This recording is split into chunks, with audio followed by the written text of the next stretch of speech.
has been a little while since I've shared a YouTube video. I have had really nice comments from people on my past 2 videos, which has been really encouraging. I haven't shared anything only because I don't know what to share, and I've just had a lot of other things going on, and I finally felt inspired of what my next topic could be. So I will be sharing my testimony coming to Christian faith. God's obviously revealed different things to me over these years, and it's just like, it's good just to reflect back on everything that he's done, and I'd really love to share it with YouTube. So I grew up in a Mormon home, and you know, my entire family, we went to church. I have memories of going to church as a kid, and my family stopped going, I don't know if I was maybe around 11 years old, I could be wrong. I then still continued to go to church by myself, even though my family chose not to. I remember really loving God, and I remember, you know, I loved getting up and praying in front of people and sharing my testimony. As a little girl, I'd get in front of the congregation. Did I say that right? Congregation. I said it wrong, but it's okay. And I used to love just sharing things that God had done. And anyway, I then fell into sexual sin at a very young age, and no longer felt like I was good enough to be loved by God or to continue going to church. So I stopped going to church, and I then constructed a very I guess incorrect view of God, and I didn't want anything to do with religion. I didn't want to hear God mentioned. You know, I still had people in my life that would talk about him, and I was just like, nah, like it repulsed me. So I then went on a journey of, you know, delved into other spiritual areas. So I was very into New Age practices. I was very into like psychic, you know, mediumship, all of those sorts of things. And I can remember there was probably a period in my life, it was probably between the ages of 17 and 20. I feel like those were probably some of the darkest, hardest times of my life.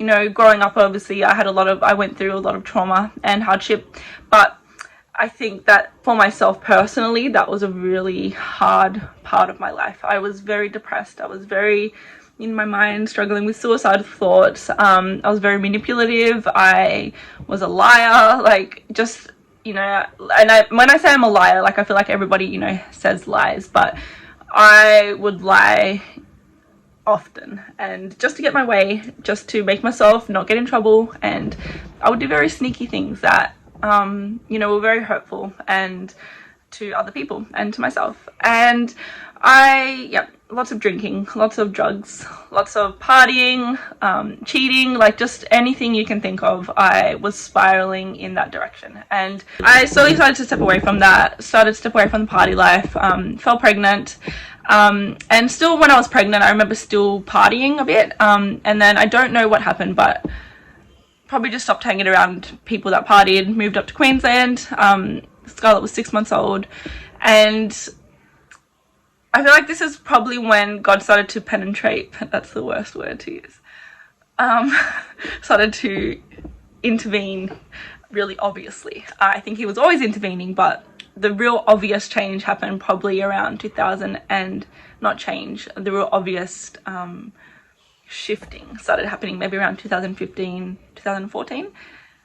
I could be wrong though. Yeah, 2015. I was writing at the time, and I was a blogger, and I ended up being connected with another writer. Her name was Amelia, and I remember chatting with her, and we had a connection. We got along really well. We both lived in different states, and I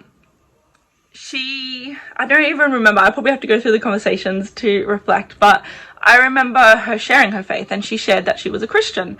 And growing up, I don't recall, now I've spoken to people that are Christians that I didn't realize were Christians, but I didn't recall having any Christian friends or Christian influence. And she would share her faith openly with me. I would share where I was at, and I would say I'm not religious, I don't believe in God, I don't believe in Jesus, sort of thing. But, you know, I think it started to open up, my heart started softening towards Christianity in that aspect.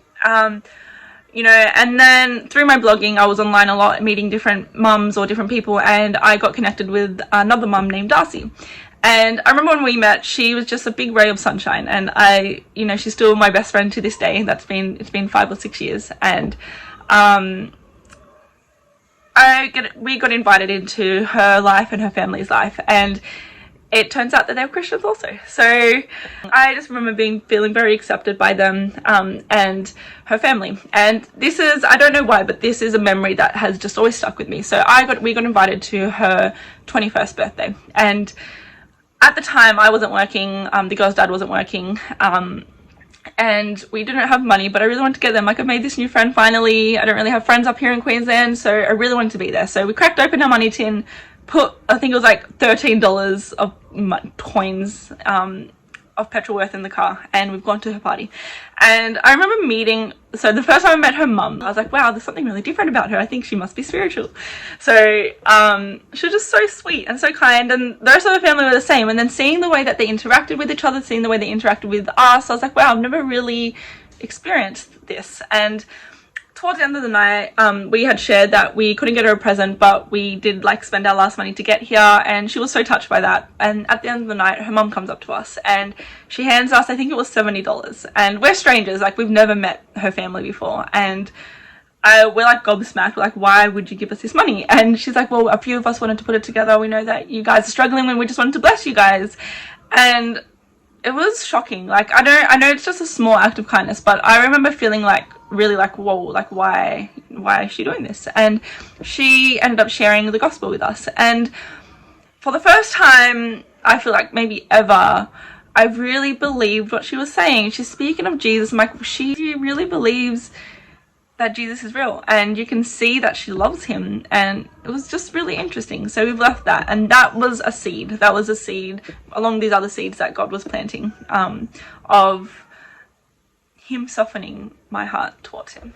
And anyway, so fast forward in, I have, another real pinnacle moment for me. I was really struggling with anger at the time. I had a lot of guilt. So I think taking into consideration all the things that I had been through, all the things that I had done, it caused me a lot of inner turmoil that I wasn't aware that I had. I was, just a guilty, depressed girl, and I had just all this pain that I didn't know how to deal with. And there was a time where I ended up staying with Darcy and her family, and something must have happened at home that I was just really distraught about, and I just didn't feel like I could be better. I was like, I'm trying everything, and I can't. I don't know what I'm meant to do. I don't know how to get rid of this pain, of this, like, I don't know how to explain it, but just this inside. So I was by myself, put the kid to sleep, and I went into the lounge room, and there was a worship song playing on TV. So I sat down. I don't remember what the song was called, but for some reason I sat there, and something in those lyrics just hit me, and I started to cry. And Leah's walked over, she's got some tea for us, and she was like, what's wrong? And I would really love to get their recap of what they perceived, but from my end, what I remember is just feeling the weight of everything that I had done, all the pain that had been inflicted upon me, all the pain that I had inflicted upon others, just the weight of it all at once. And I cried. I reckon it was probably like an hour straight that I was just sitting there weeping. And I remember her holding me, and I'm pretty sure she asked me if she could pray for me, and I said yes. And she was praying, and it just got to a point where I was just like, I want Jesus. I want Jesus. And I remember feeling, I'm struggling with this pain. Excuse me. But I remember feeling like, yes, I was being physically held by her, but I remember feeling like an internal hold, like a beautiful, soft, tender, warming hold. And these are those moments where it's very hard to explain, but I'm trying my best. But, reflecting, I know that now that was God, just completely revealing himself to me in my soul. And I don't know if that's not going to make a lot of sense, but I felt so at peace in my pain. And towards the end of that, I just had the realization, like, wow, he just loves. He is so loving. And from there, that was probably the beginning of my Christian walk. And I got given my first Bible, and I didn't really read anything besides Psalms 91. That psalm I knew off by heart, and I think I still could recite it potentially. That's how much I read it. I just read that over and over and over again, and it's an extremely special scripture to me. And I then went on to decide to get baptized, and I remember having the preconception that, you know, now that I'm a Christian, my life is going to be perfect. I'm perfect. So I think that has been one of the biggest things that I have learned in the last 4 years, is that because I'm a Christian, because I have my faith in Christ, it does not mean that I'm perfect and that my life is now perfect. I have been reflecting over it. I've just been reflecting over it, especially over the last few days. How much he's done, and it's not so much to look at my actions and be like, yeah, I used to be like this and now I'm like this. It's like, I used to do this and now I don't. It's not that. It's, hey, my heart was once in this condition. I used to do these things. I used to lie. I used to cheat. I used to manipulate. I used to steal. I used to do these things, not even questioning it. I would justify my actions. There was nothing in me that would regret. There was nothing in me that, it just turned into guilt and into shame. And you know, there was nothing in me that wanted to actually change, if that makes sense.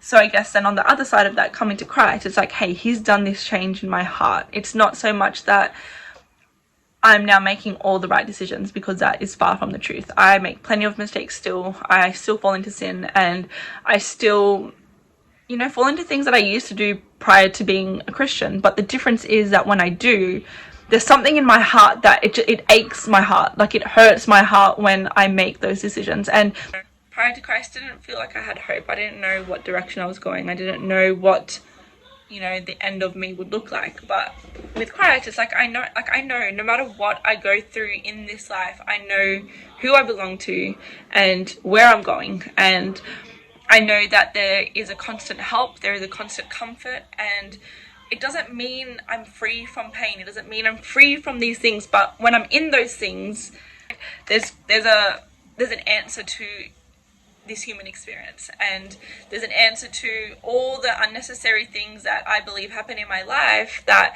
make no sense. There's an answer to all of it, and it's Jesus. And my heart is that people would know how wonderful Jesus is, and how loving he is, and what a miscued idea the world has of him.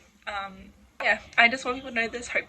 And I can say that for myself, I was a girl living with no hope. I was a girl living with depression and no hope. I was a girl living with anxiety and no hope. And I still struggle with anxiety. I still struggle with these things. But I know that there's hope at the end of it. I know that there's a help. And I don't hold shame onto my past anymore. And I think that's also another beautiful thing of since coming to Christ, is I talk about these horrible things that I've done, and that guilt isn't attached to it anymore, because I know that's not who I am, and it's not a part of my story.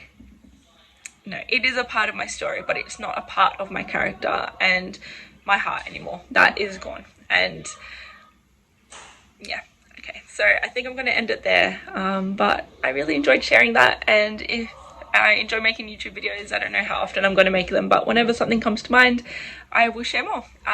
It probably will be faith-based, so yeah. Okay, well, have a great day, everybody. I'm going to go try sort out my back. I don't know what I'm going to do.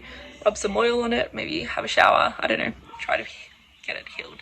Get some prayer. No, I'm kidding. But I'm not kidding, but maybe that would be a good idea. But anyway, okay, goodbye.